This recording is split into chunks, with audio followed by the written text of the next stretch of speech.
Right. Hi, Linda. Welcome to the show. Thank you for being here. Hi, thanks for having me.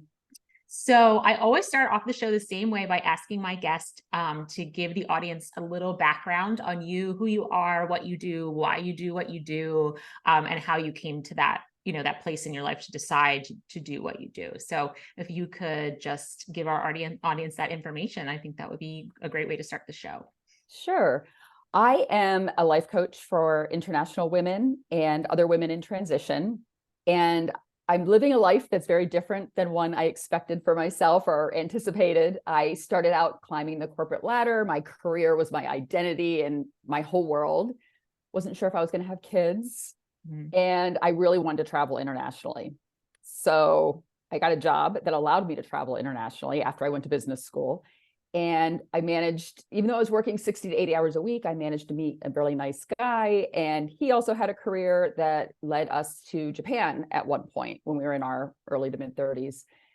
And I chose to step off of my traditional corporate path. And it was sort of a gut feeling. It was contrary to what anybody in my life thought I would do, but I did it. And I managed to hold on to my career for a bit, but over the course of 13 years, we made 7 international relocations.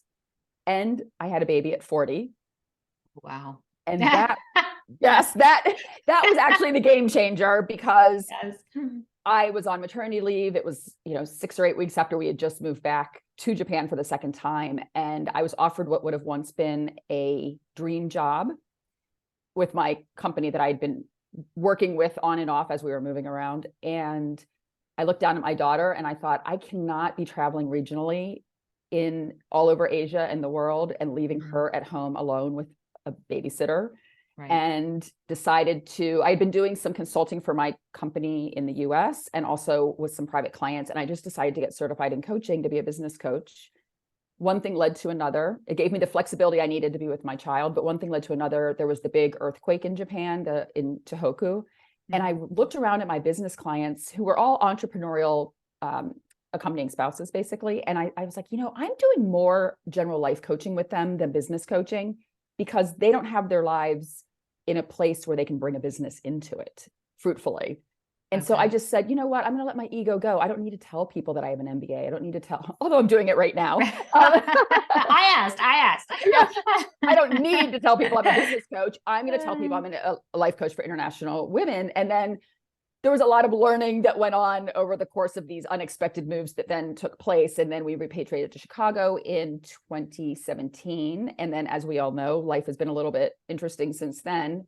But I've been coaching people and really trying to use everything that I've learned and experienced to help women in transition to adapt to whatever they're dealing with and then create a life that they love on the other side of it. And that's what I do now. Okay. That is so cool.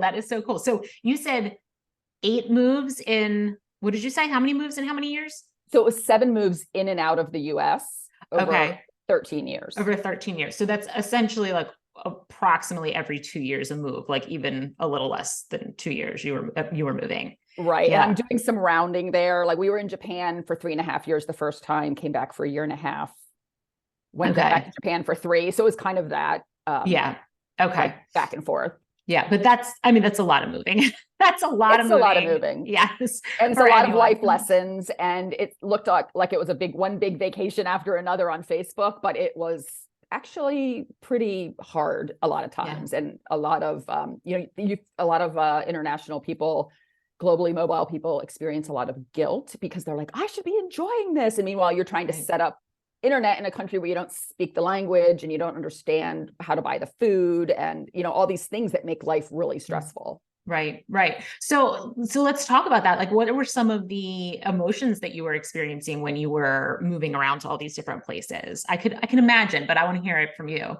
Sure. Well, the first one and the most impactful one that started me, I call that first 3 years that we were in Japan a crash course in personal development for me, because it just pulled the rug out from underneath me and made me rethink everything that I thought was valid in my life. So I think loss of identity was one of the biggest things that I experienced. And there was the guilt. And then there was the loneliness from lacking a community or lacking, because I lost my identity. I also didn't know how to create a community because who did I want to be with and who did I want to tell them I am? Yeah. Stress, lots of stress. You know, Mhm. I could go on and on. Yes. So, I mean, I ask these questions because I think a lot of your answers are not exclusive to people who are moving to different countries. It might like highlight them, like you're experiencing them on maybe a different level, or they're being a light's being shined on them more. But feelings of loneliness and lack of community and loss of identity and who am I? These are things that I think we all experience in different ways throughout our lives. But then you take yourself out of your usual routine and your familiar people and places and ways of being, and place it, in some place like so foreign that, yeah, then all of a sudden, all at once, all of that comes flooding at you all at one time. Because I would imagine that shifting cultures had a huge impact on you, because I don't think we probably always I don't know, are aware of how much culture impacts our thoughts and our behaviors. Mhm. And then we get plucked out of our culture and put in a whole new culture. And then did you find that was part of what was changing your identity or making you feel like you had a loss of identity? It definitely came into play, and I just threw out some of the challenges. I experienced so many positive emotions and experiences as well. This was a dream come true for me to be able to plot myself in a different culture, a different country. And really, this wasn't a vacation. I was diving deep. I had to go to the grocery store and try to get cottage cheese that I wanted and not show up at home with sour cream, like Right. this is a dream come true for me. But, you hit the nail on the head. And this is something I've really realized since we've repatriated, we've been back 6+ years now. I used to blame a lot of things on, well, it's because I'm living overseas. It's because my life is more complicated because of that. But now that I'm back and I'm reconnected with friends here in Chicago and just integrating back into the American way of life, like I'm realizing I would have experienced a lot of these same things, aging parents, children struggling at school or with their emotions or whatever. But I agree 100% with what you said. I often tell people that when you're plucked out of your everyday busyness and put in a different country where you, at least in the beginning, often you don't have a lot going on because you're trying to set up house and your partner's gone off to the big fancy job. The kids are, if you have kids, are at the fancy school and you're left to figure everything else out. It does put a spotlight on it. Yeah. And also, in addition to putting a spotlight on what you're dealing with, a lot of times what I experienced and several of my clients have mentioned is that things that were pushed down come to the surface at a time that you're not expecting them. Now, the culture is definitely coming into play. And I've lived in all different types of cultures. I've lived in Abu Dhabi, I've lived in London, I've lived in Tokyo, and how you're perceived in that local culture, how you're treated, definitely impacts your experience when you're going through all these changes and acknowledgments in your life. Yeah, I could see that. I could absolutely see that. And I could see the loneliness. I mean, I agree. It's amazing experience. And I'm sure you did have tons of positive, parts of that experience. But I could also see that loneliness piece, because if you're going to a country that you don't speak the language and you're not familiar with the culture and you really don't have any friends or anyone to turn to other than your partner, who is probably working many long hours, that must feel very isolating. Definitely. It's interesting too, because something that's come to mind more recently that I never even thought about, although my husband has confirmed it is a fact, is that the partner that's the lead person taking the family or the couple or whoever overseas feels a lot of stress. Like they want their family or their partner to be happy. And I used to discount that. I was like, of course he's happy. Like he's got this promotion and whatever else. But the loneliness really can eat at you. And one of the things I discovered, I did a lot of soul searching the first time we lived in Japan. And this was 2004, 2007-ish. So it was before internet was what it is now and whatnot. So I was reading a lot of books. Okay. And I was sort of analyzing my life. And I realized that my superpower from this amazing book that I read was creating connections. And that gave me so much clarity on the success I had had and the challenges I had faced. For example, I thrive in community. And my corporate success wasn't because I was the smartest person in the room. It was because I was really good at pulling together the people that needed to be in the room and helping them to get along.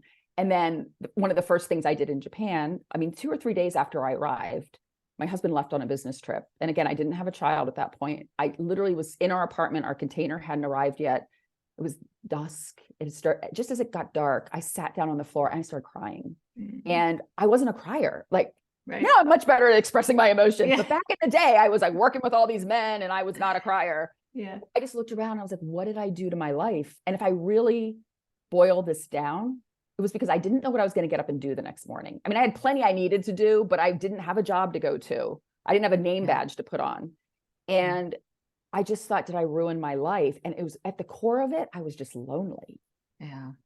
So that's why the first thing I started to do, and the first thing I always recommend to people, is you need to create community, and you need to find people that can support you and that you can support, because sometimes the best way to get out of a funk is to help other people. Yeah. Oh, absolutely. Yeah, I totally believe that. I really do. It's really service, is one of the best ways to help yourself, even though you are technically doing it to help someone else. The side benefit of it is that it really does help you, the individual who's performing the service. So how did you start developing community? So we talked a little bit before we started recording, and I told you that, my listeners were a lot of moms. And we focus on the show a lot on the importance of community. But sometimes it's really hard, even if you're not living in a different country, you're living in your home birth country. It's really hard to find not just people, because like there's people everywhere, but there's a difference between having people around and having community around, having people that you trust, people that, you feel comfortable sharing and being vulnerable around, people who are supportive, whether you're having a great day or a bad day. That's community. So how do women go about finding that in their lives, or building it in their lives? So how do I do it now, or how did I do it then? Well, how about both? Okay.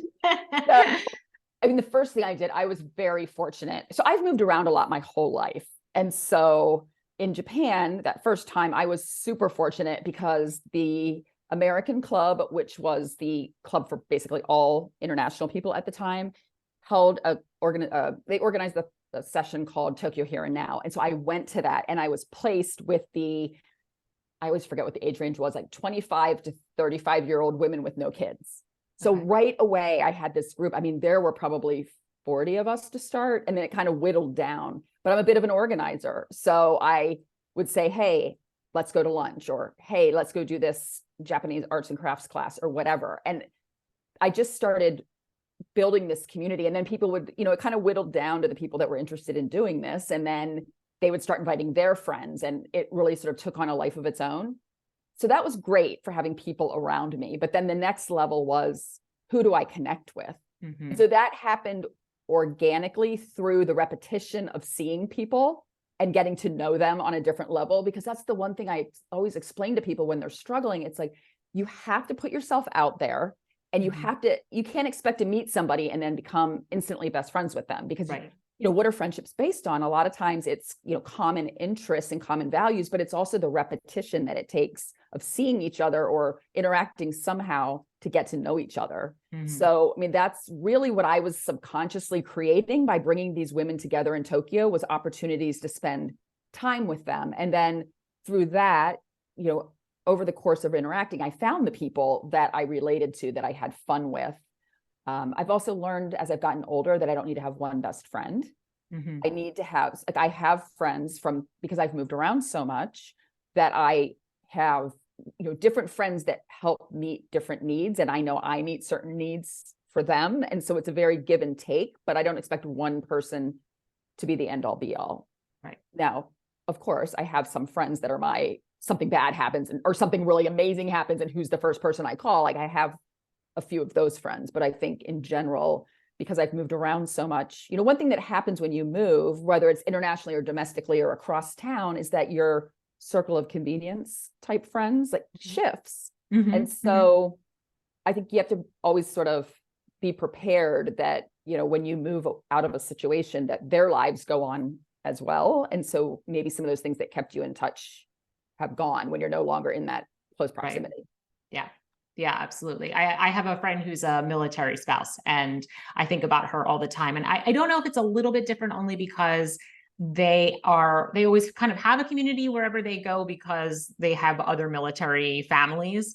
But still, you're trying to constantly like reformulate relationships, like you're talking about. You're trying to like insert yourself and get to know people, and for some people, actually, like my friend, that's not easy. She's not an extroverted personality, and so someone like you who's like, I'm an organizer, I'm a people person, like I pull people together, this is what I do. I'm sure not all of your clients are those people, right? Don't you have some clients who are like, it's like really scary to go out there? Yes. I don't want to raise my hand. I don't want to organize anything. Like I want to have people, but I don't feel like I'm the person to like be the, one to pull them in. So how did those types of personalities go about finding community and making community for themselves? Well, and clients and friends, right? So, I mean, it's, Right.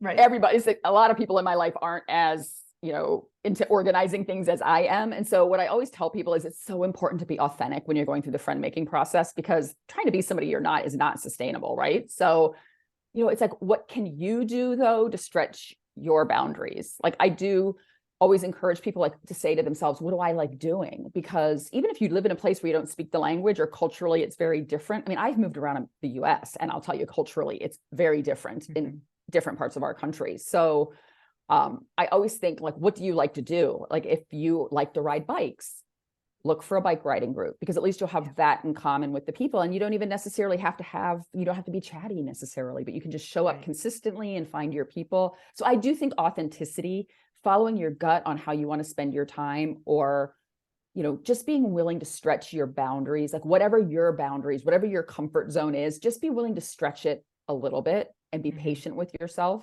Because if you don't show people that you want to be friends, it can be a lot harder to make friends, because you can't expect people to knock on your door and say, hey, I really want to hang out with you. Because people are like the one thing I always tell my friends and clients is like, people are going through their own stuff and you don't know what that is. So they might seem standoffish, but maybe they have a sick kid at home, and during the whole like get to know you coffee, they're like, I need to get home, my kid is sick. Right. So it's just important to be patient with yourself, with others, and just keep trying. Yeah. Yeah. No, I absolutely. I mean, I think just putting yourself out there, even just a little bit, even just showing up to something. I remember when I had my first child, I was living, in the state I had always lived in my entire life. And I was still working, but part-time. But my husband had a really intense job and was working crazy long hours, and we barely saw him. And I didn't have any friends who had children who lived anywhere near me. They all lived at least an hour away, and also were, busy with their children and their jobs and all that kind of stuff. And it was I felt extremely lonely, extremely isolated. And I decided at one point that I would try to join a mom's club. So I found one for my local town that I was in, and I went to one event, and it was terrible. I felt so judged. From my perception, my experience is they felt very judgy and snotty, and they were actually supposed to follow up with me, which they never did, which makes me think that probably it was not a good fit, whatever. So that was hard, because I was like, oh gosh, I'm trying to like put my feelers out there, and this was such a bad experience. It makes you want to recoil like back into your shell. But then we happened to move not that long after that to another town, and I thought, well, I'm going to try this again. I'm going to put myself out there and try the mobs club in this town. And like, my friends that I met when my daughter was 2 are still my friends today from doing that.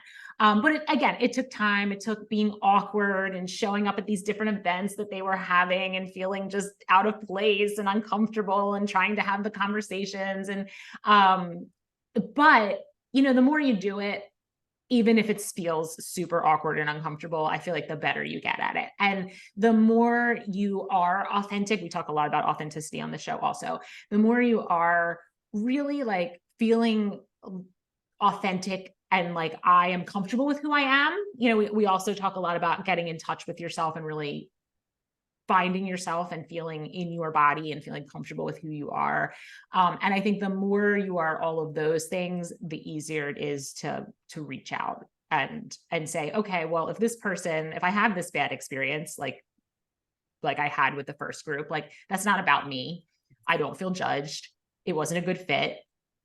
I wasn't impressed either. So neither one of us felt like that was a good fit. And we're just going to move on to the next one. And it's not going to be, you know, this terrible experience that I feel like shame about. But it's hard. All of those things are really hard because it is vulnerable when you're feeling lonely and you're feeling like you really need connection and community and you're trying to reach out. If it's not working out, it can feel hurtful.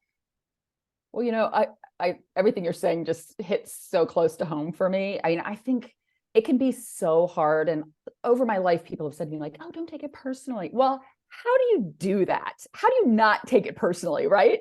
But it's possible. Like I'm 50 plus and it's taken me a while, but I find so much more rolling off my back now because I'm so much more confident with who I am, what I have to offer. You know, when people make comments to you that you feel are negative, like it says so much more about them than it does to you. And, you know, so that's sort of what it is. I mean, but it's easier said than done sometimes, but I think that's why it's important to, you know, even if you have close friends that live far away, sometimes it impacts the friendship when you're gone, but being vulnerable and saying to them like, look, I'm really struggling today. Can you just listen to me? Like, what do you think? Do you have any tips? But, you know, just being vulnerable with whoever you can identify in your life as a supportive friend, partner, whoever they may be, it sometimes helps when you hear yourself talking about it out loud, you realize that some of it's really valid and some of it maybe isn't so valid. So having that person, even if they're not somebody that can completely relate to you is important. And if you don't have that person, like having that as a goal to develop in your life and to be for somebody else in your life is really a good goal to have. Yeah, absolutely. Because you're highlighting two things. One is the relationship with yourself, which I think is probably the most important. I don't think, I know, is the most important relationship that you have in your life for your entire life. There is no more important relationship than the one that you have with yourself, because that impacts every other relationship outside of you. So it's first working on that relationship with yourself, but then yes, being, you know, having those people that you can talk to and deciding that there are certain people that cannot take up space in my life because they are not giving my soul what my soul needs. And I'm not angry at them, and there's no judgment. There's nothing. We're just going to like peacefully let them go. And move on and only keep the people in my energetic field that light me up and make me feel like I deserve to feel. And then, like you said, doing the same in return. And I think it's hard to sometimes let go of relationships when you realize that maybe it's not working. But if you don't, then it kind of eats away at you. Right. Yeah. So when you're on a personal development path, like you seem to have been, and I have been, like sometimes people, it's hard, but you have to realize like the ones when they see you changing and growing, sometimes they're the hardest relationships in your life because it puts a mirror in front of their face and they maybe realize why you're not acting like them anymore. And it's hard. So, I mean, I'm a big believer. I've got lifelong friends we settled when I was in 4th grade, and I still have some of those friends that our lives are very different, but they know me at the core, because a lot of times people talk about moving and reinventing yourself. Well, really what happened to me is I got back to who I am, and I spent time shedding all of these societal and familial expectations and getting down to like who I am before all of that built up over the years. And so I didn't need to reinvent myself. Like I'm actually fine. I just needed to get back to that. Yeah. That's so great. And I think that's so true for so many people. Don't you think that is really kind of our life's work, is like we're these beautiful children, and somehow we know who we are when we're children. And then, like you're saying, all the stuff starts piling up over time that we then need to shed, like you're saying, to just get back to who we were when we were just kids, and that we knew that we were all right, just exactly the way we were. Yeah. Right. That's so well said. And since I know so many like your followers or moms, like one thing that really helped me that I'll throw out for them is start to be aware of yourself. When people ask you questions, how do you answer? There's a time in my life when people would say, how are you doing? And I would say, oh, my daughter's not sleeping through the night and I'm really working on, or, you know, what are you doing this weekend? Oh, well, it's all my kids' sports. Well, it's like every Right. answer is my husband, my Yes. kids. It's like, no, what are you doing this weekend for you? Right. Or how are you doing as a person? How are you really Yes. doing? And it's like, start to think about that, because yes, Yeah. people who know your family want to hear how everyone's doing, but put yourself out there, talk about how you are doing or what's important to you, because you're still a person. Right. You have these, lovely people that take up a big part of your physical and mental space. Yes. So let's talk about that as well. So you mentioned you became a mom around age 40, which I do think that the age, I'm also a labor and delivery nurse. I don't know if you know that, but I'm a labor and delivery nurse. And I do think the age at which you become a parent impacts how you parent, because we all know we're just different at different phases of our lives, right? And becoming a parent at an older age can, I think, sometimes be a little bit harder, just because you've lived so much life not being a parent, and it's such a radical shift. And how did you experience that? I guess, how did you experience that from not being a parent to becoming a parent? Well, knowing my daughter may listen to this someday, let's say, I will say she's the greatest gift in my life. And not only that, she's the best teacher, like Oh, yes. forever the best teacher in my entire life. So she's the best.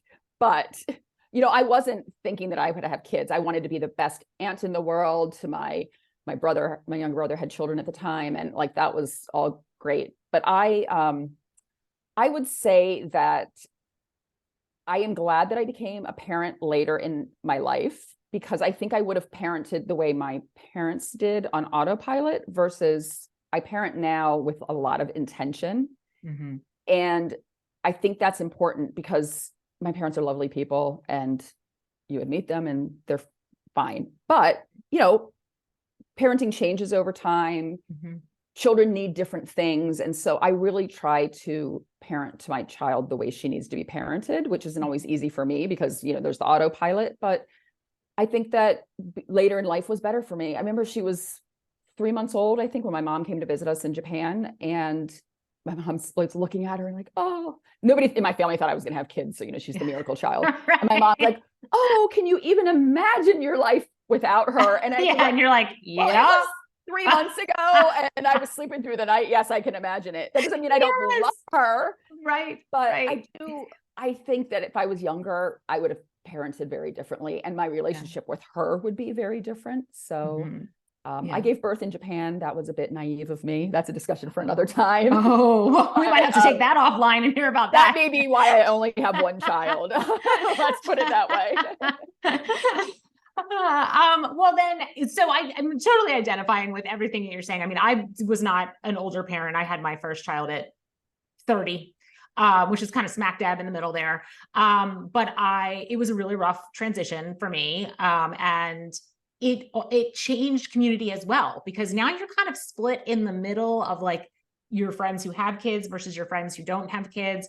And it's a different life. I mean, that's all you can say. Like, I'm not saying one is better or not as good or whatever. There's no judgment on what's better. It's just different. Mm-hmm. And so I feel like that impacted my ability to connect with certain people, because I was going through certain things that they just couldn't understand.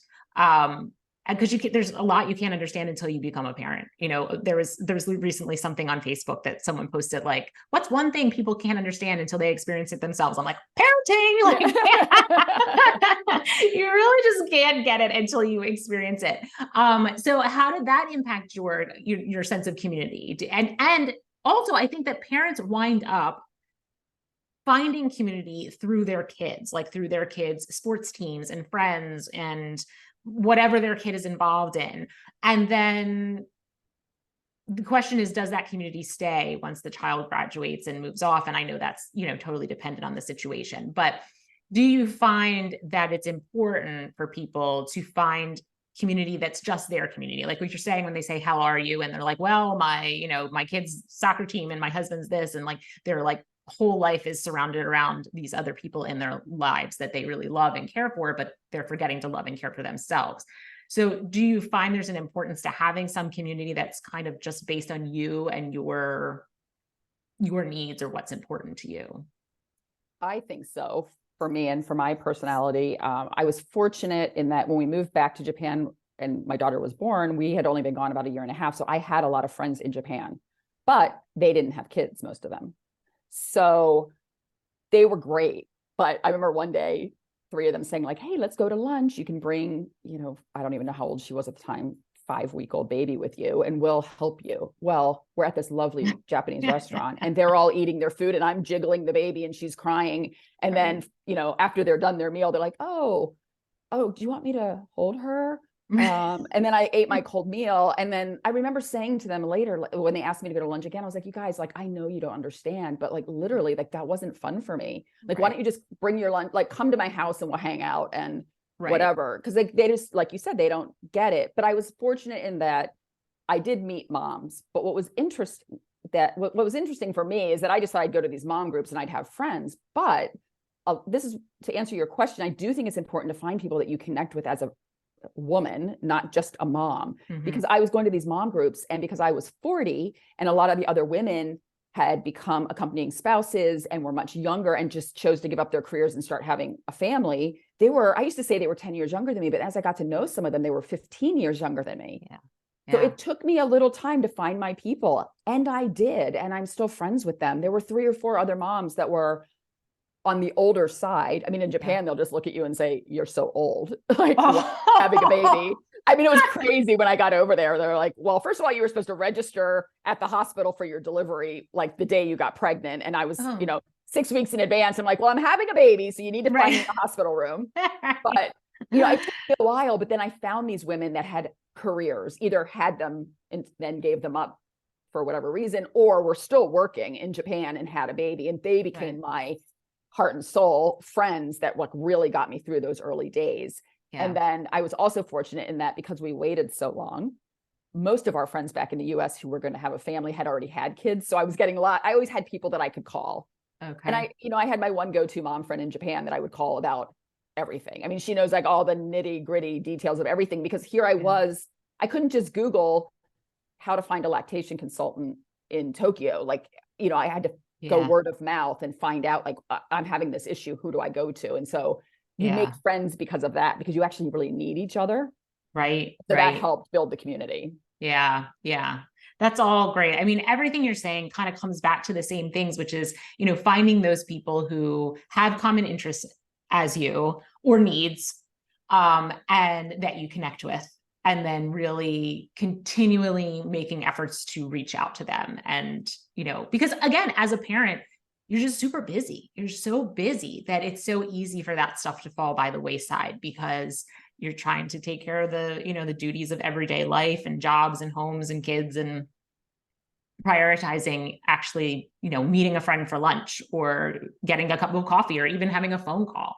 My best friend lives in Virginia, and we see each other maybe once a year if we're lucky, but we are committed to a phone call once a week where we can spend 1 to 3 hours on the phone. And at that time, we're both doing the dishes or folding the laundry or walking the dog or, running errands, but it's our time to connect. And so, you can make it happen. Sometimes you just have to be a little creative on how you make it happen. For sure. And I'm talking in the context of living overseas, but the reality is in the world we live in, there's so much transition. And it's, is it that all of a sudden your parents are aging and you have to take care of them on top of your own family? And, or is it that you decided to give up your job, or you decided to take a job, or whatever it is, like, or there's so many people that are moving away from where they had spent their whole lives, like within the United States. So there's all these transitions that we all go through. And in a way, living overseas complicated it for me, but in a way it also simplified it, especially being in Japan where I couldn't really integrate with the local community. So I hope that a lot of your listeners are still pulling, like, as you did a nice job of summarizing, like pulling the commonalities out, because I now know that a lot of the things I experienced would have been the same things I would have experienced if I would have stayed in the US. And in a sliding door moment, we literally were in the process of moving to Chicago when I was pregnant, when at the last minute we found out we were moving back to Japan. So it was like a real sliding door moment, because I was actually going to work remotely for my US company in Minnesota. And I remember the HR person, who is lovely but does not have children, was like, well, you can just have, you can be on a call and you can have the baby in a Yeah. bassinet next to your computer. And I was like, oh, okay, that Okay, sounds lady. great. Yeah. Sign me up. And then once I had her, I thought to myself, that never would have worked. Yes. Like There is never. no way. Yeah. But it sounded great at the time, Right, right. Of So, but I course. do Yeah. have a lot of friends in Chicago that had to go through that. Like a lot of my friends here work, and they had to go through that whole, all they worried about was their career. And then they had a child and they had to figure out, like, the people at work don't really care that my kid's not sleeping through the night, but I need to Right. have my mom friends who can help me through that. And Right. so it's all the same. Yeah, it is. It is. I think maybe when, moving to such a foreign country might take those same experiences and emotions and put them on steroids a little bit. And part of that is because so much of what the busyness of life falls away that we can distract ourselves, the distractions of life, and when distractions fall away, then all that stuff that's inside really comes, like you said, comes up to the surface, and you just have to deal with it because there's no other choice. There's no other Right. choice at that moment. Yeah. Yeah. And transitions are huge and we all go through them. And then, if you have children who have any struggles, like I have a daughter who has had some serious mental health struggles, again, that can be very isolating.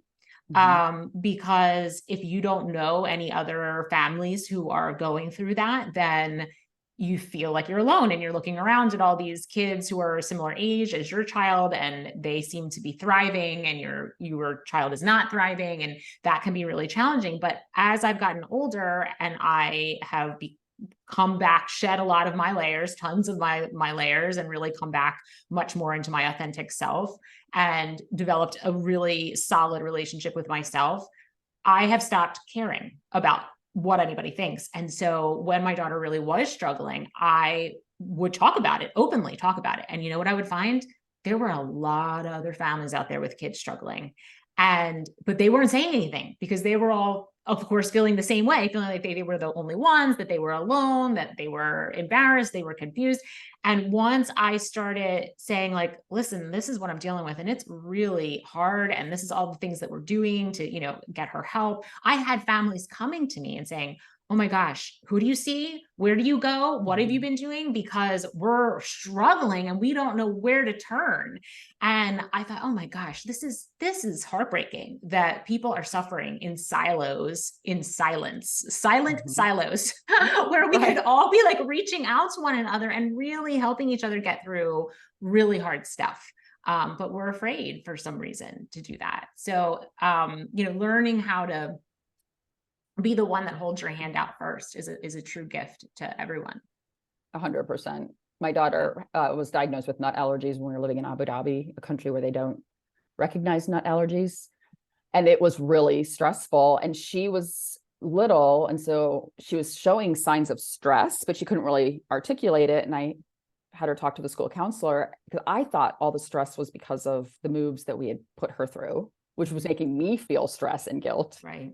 In the end, it ended up being because of the nut allergy. She was terrified. And so that's a thing that a lot of people don't understand, is that with food allergies, there's a lot of big mental health component to it. And there's just starting to be mental health resources where the people have specialized in food allergies. And so I think I agree. It's like, we need to normalize this. I was having a conversation with a school mom recently, and she said, oh, my daughter can't go to such and such because she has an appointment with her therapist, but she doesn't want anyone to know because she, thinks she's the only one. And I just said to her, look, I'm not going to name names, but I'm going to tell you right now, in her friend circle, she's not the only one that sees a therapist. And it's like, she should reach out to one of these other kids if she feels comfortable doing that. She'll realize she's not the only one. Right. But I mean, the whole thing is, with school counselors or private counselors or whatever it may be, we need to normalize this. Yes. Because the earlier you get support, the more your life can just flourish. Absolutely. And the more that these kids can then connect with one another and not feel so alone. I mean, one of the things my daughter, wound up at a program with other children. And one of the biggest benefits to the program is she came out being like, oh, wow, I don't feel so wrong anymore. Like, I feel like here are all these other people that I actually really genuinely like. They're great people and I enjoy hanging out with them and talking to them, and they're fascinating and smart and interesting. And they have these problems. And so if they have these problems and I think all of those things about them, then I can have these problems and be all of those things too. And it was like one of the most beautiful gifts of attending a group program, is that she could have that realization for herself. Of course, I had told her that 100,000 times, but I'm mom, so what do I Exactly. know? That's I know amazing. nothing. Yes. And I was just so grateful for that, because it's so true. It's such a realization, not only for someone with, mental health struggles, but like I think for our whole lives, because we all deal with stuff. We all deal with something in our own way, whether it be a mental health struggle or a physical health struggle or just low self-esteem or family background issues or whatever. I could go on endlessly about the different struggles that people encounter. And if we allow those things to define who we are, then we're not going to reach out. We're not going to form community because we're going to be scared that people are going to find out our quote unquote secret. Right. But if we can just wear our secret like a badge, like, here I am, this is it, this is what I've got going on, but I'm also all these other wonderful things. And so are you. And so is the next person, and if we can just get to that point, I think forming community might be a lot easier. It's a really good point. So important. Yeah. Yeah. So you're back in Chicago and you're doing this work, and are you finding like you've settled now, that you're in a place where you have good community in the location that you're living, or how's all that going? Yes, I have amazing community, but I'll tell you, it takes work because we moved here in 2012 and I instantly made this great group of friends through my daughter's preschool because everybody seemed to have only or eldest children and wanted to make friends. But then because we bounced in and out of here, a lot of those people, their kids switched schools, their careers got bigger. And when I would come to visit, they were always like, drop everything, Linda's here. Like, this is so much fun. And so when I moved back, I kind of thought like, oh, this is great. Right. Then they were like, oh, you're still here. I can see you in a month. But so what I've done is I basically took what I did in Japan, where I would just say, hey, this is what I feel like doing. Who wants to come? And I created a group for international women in Chicago. And we were just out last night. And I got home exhausted, but I felt so good because I was with these women who have shared experiences. And I kept hearing women say, there are about 12 or 15 of us. And people were saying like, oh, this group is so nice. Or, oh, I know I can say this because you will understand. And so the commonality of the group is international, that you've had some sort of international experience, or you're in an international or intercultural relationship. But we also welcome people that just maybe someday want to live overseas, or they like to travel a lot, or they just want to hang out with a diverse, interesting group of women. And for whatever reason, it's like it's pulling this, diverse group, like in terms of age, experience, everything together. And I try to maintain what I call my international mindset. And I do that living here because I can eat at great restaurants. I can hang out with interesting people. I don't have to live overseas to do that. Right. So it's taken work, but I've done it because I need it. It's important to me. Right. Well, that actually, you saying that is making me think of another question, because I know myself for, even my group of women that I am close with who live locally to me, setting up a coffee date is like exhausting. Okay. It's exhausting trying to get, everyone on board and coordinated and a date and a time and what works for everybody with their work schedules or their kids' sports schedules and, all that kind of stuff. But so I know there's those complications of life, and they are absolutely 100% real and valid. But I do also think there's a somewhat of a piece of not prioritizing it, like putting it low on the prioritization list. So I guess my question to you is, do you find that a group like this that is more internationally based, do other cultures prioritize this more than our culture? Is this partially something that is more common in the US than in other cultures? I don't have an answer for that, honestly. I think what it comes down to is that people as humans want to connect with other humans. And so a lot of people find us because they're searching for international women or expat women, and they just want somebody that'll get them, get the fact that they've had different experiences and perhaps not understand their culture, but will understand that they have a different culture and a different experience. So I do think some cultures are more, family oriented than others, or more community oriented than others. So it's probably case by case. But I feel the same things. I mean, I finally had to get real with myself and say, look, there's certain friends that I really need to make sure I have one-on-one time with. And then there's other friends that I really like that, but for life circumstances or whatever, maybe like when I see them, maybe it's easier to do in a group. Yeah. But what's nice about this community that I've created is that we're a small but active community. And so I'm really getting to develop friendships with some of the people. Some of them are just really fun to have an event with, but then others I'm actually getting to be personal friends with. And so that's really been very special for me because we're in Chicago for now. My daughter's in high school. We don't know how long we'll be here. I mean, it's dependent on a bunch of different factors, but I feel like I have to put roots down everywhere I live because I never know how long it's going to be. Right. Right. And how about for your daughter? Like, how about for this generation? I was joking with my daughter yesterday because she was talking about something related to a guy that she's seeing right now. And I was like, well, why don't you just call him? And she's like, oh, I'm not do that. I'm like, well, why don't you start a trend? Why don't you make the old new? Like, you can be responsible for bringing it back around, like actual telephone conversations where you hear each other's voice. Like, how about that? So funny. She was not buying what I was selling. But what do you think about this next generation and community and their, their ability to have community and foster community as they get older? Are you seeing a difference? Oh, for sure. I mean, I think that's the question of the hour for most parents and society in general. I mean, the same conversation you had with your daughter, I've had with mine. She's 14. She's a freshman. She's at a high school now that's like 10 times as big as her middle school was. And it's all about the snapping. And if you shoulder snap or like leave it unopen or I can't even understand snap streaks it. And But, the one thing that I do try to make the old new and try to remind her, like there are things as manners and RSVPing and how would it feel if you were the one that extended the invite and you didn't hear back. And so I'm just constantly, I feel like if they learn these things at home, no matter where the technology takes them, they will hopefully still know how to behave as a human being and still have those personal connections. Yeah, because it's it's just so important. I feel like it's not recognized enough how important it is to have true community that really you feel loved and supported and valued and you can trust. And so any way in which we can teach our kids to develop that, I think is really important. And the technology is amazing as it is. There's so many wonderful parts to technology.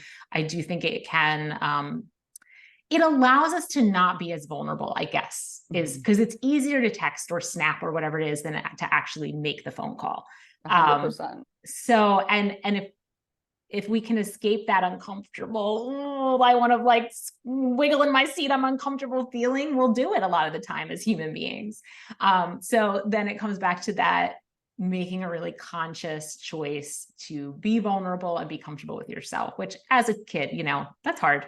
That's really hard. For sure. Well, and I think as parents, my husband and I see it as one of our biggest roles is to help our daughter have this in-person community. So I'm lucky my husband feels the same way because it's a lot of being the parent that's willing to drive the kids home from the football game. Or opening the door and saying, have the kids come to our house because I really want, my daughter's an only child. So that's another part of it is I want her to have friends around her, or, encouraging her to be on a team sport or, whatever it may be. I think it's all so important. Yeah, it is. It absolutely is. And that brings up another thing that I think about a lot, which is team sports are fantastic and I am definitely behind them.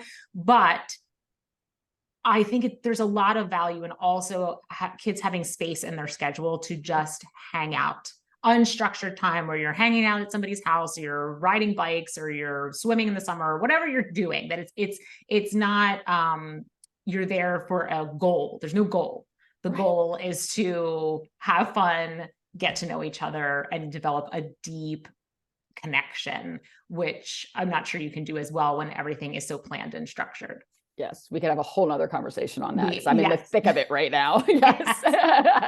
Absolutely. All right. Well, I want to be mindful of your time. So is there anything else you'd like to add or anything we didn't touch on that you wanted to talk about?